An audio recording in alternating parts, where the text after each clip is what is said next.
Very involved in supporting the queer movement in Palestine. The first thing I did was I organized a U.S. tour of leaders of the queer Palestinian movement. There's 3 organizations there. It's a lesbian organization, an LGBT organization, and there's a group called Palestinian Queers for Boycott, and they support the boycott of Israel. So I raised $40,000, and I brought over 3 amazing people. We did a 6-city tour. They were funny, savvy, sexy, humane, and they just clicked with the audience enormously. It was very successful. So after that, now I'm organizing the first LGBT delegation to Palestine, the first openly gay delegation to Palestine. And we have amazing people involved in that. It's a very impressive list. And then in April 2013, I'm organizing a conference at the City University Graduate Center, the Center for Lesbian and Gay Studies, on homo-nationalism and pinkwashing. And pinkwashing is when the Israeli government exploits the fact that there's a gay community in Israel to claim that they're progressive, to cover up the human rights abuses of the Palestinians. The crazy thing about talking to you today is that we're right in the middle of the beginning of this Occupy movement all over the country, right? And at least in New York, there's a queer contingent of that movement. So it looks like maybe queer movement is being reborn along with the rest of the country. Let's hope so. And American. You know, there's a long history of groups like in the 1840s, the utopian socialists, in the 1920s, the anarchists, in the 1960s, the hippies.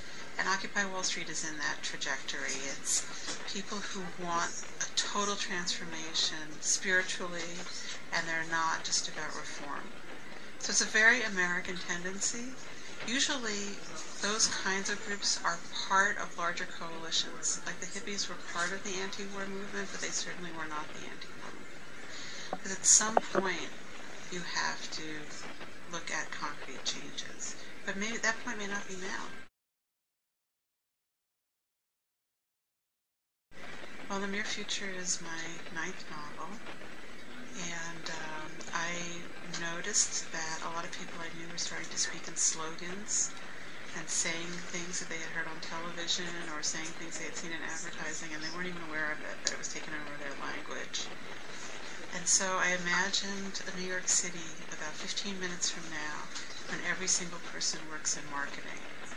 No one makes anything. They're all just selling themselves back and forth to each other, and we are all employed by the same company.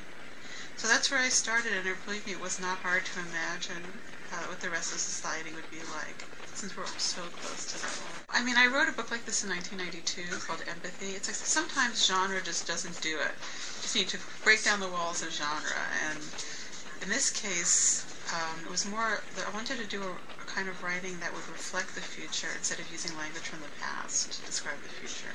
So I mixed in the kinds of sloganeering, texting language, but also channel surfing.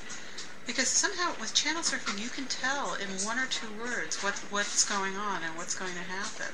We're also astute to the cliches now. So I tried to use some of those techniques as well. In New York City, I do run a writing workshop for queer women who are not enrolled in any academic program. Okay. And that workshop has been running for 3.5 years. But, you know, I'm a teacher. I love teaching writing. I think queer people have a lot to say that hasn't been heard. Unfortunately, there's a lot of repetition in queer literature, but there's still much more to be discovered. So I'm really happy to do free writing workshop in Chicago. Well, the big thing that's coming up is that Jim Hubbard and I have spent the last 10 years making a documentary film about the history of ACT UP. And we are finished. So this feature film, which is called United in Anger, A History of ACT UP, is going to be a premiere at a major international film festival in January.